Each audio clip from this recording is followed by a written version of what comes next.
वडापाव सगळ्यांनाच आवडतो. मोठे असो, मुले असो, सगळे अगदी आवडीने खातात. त्यासोबत जर सुकी लाल चटणी असेल, तर त्याची चव दुप्पट होते. असे वडे बघा, अगदी कमी तेलकट आणि मस्त असे वडे बनून तयार झालेले आहेत. गरमागरम वडापाव सोबत सुकी लाल चटणी आज आपण बनवणार आहोत. तुम्हाला वडापाव खायला आवडतो का? ते कमेंट करून नक्कीच सांगा. तर चला, वेळ न घालवता व्हिडिओला सुरुवात करूया. व्हिडिओ कोणत्याही क्षणी अगदी थोडा जरी आवडला, तर व्हिडिओला लाईक करायला विसरू नका. वडापाव बनवण्यासाठी इथं मी अर्धा किलो बटाटे घेतलेत. त्याला कुकरच्या 3 ते 4 शिट्ट्या करून घेतलेल्या आहेत.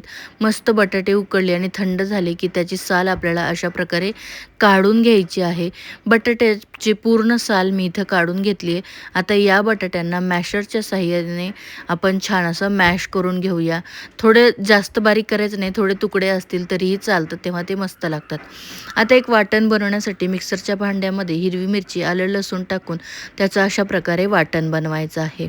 आता मसाला बनवून घेऊया. त्यासाठी पॅनमध्ये तेल गरम करायला ठेवले.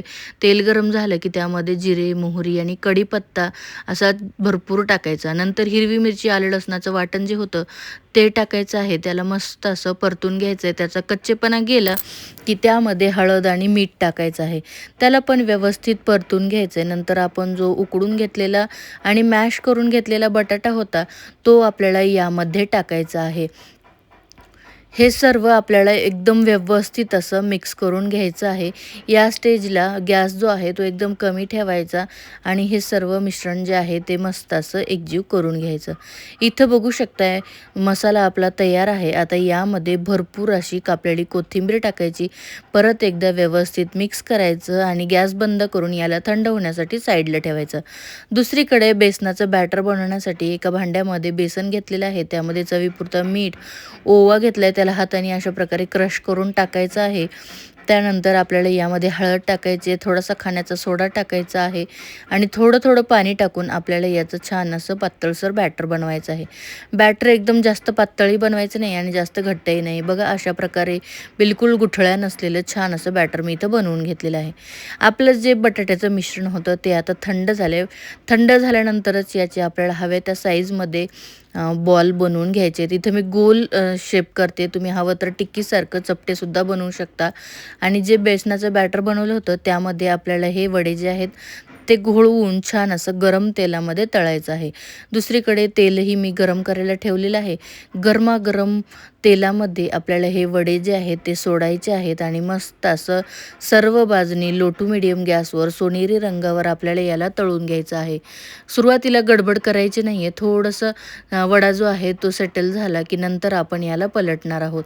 रंग बघू शकताय मस्त आलेला आहे. सोनेरी रंगावर आपण लो टू मीडियम गॅसवर हे वडे छान असे तळून घेतलेले आहेत. याला आता आपण काढून घेऊया.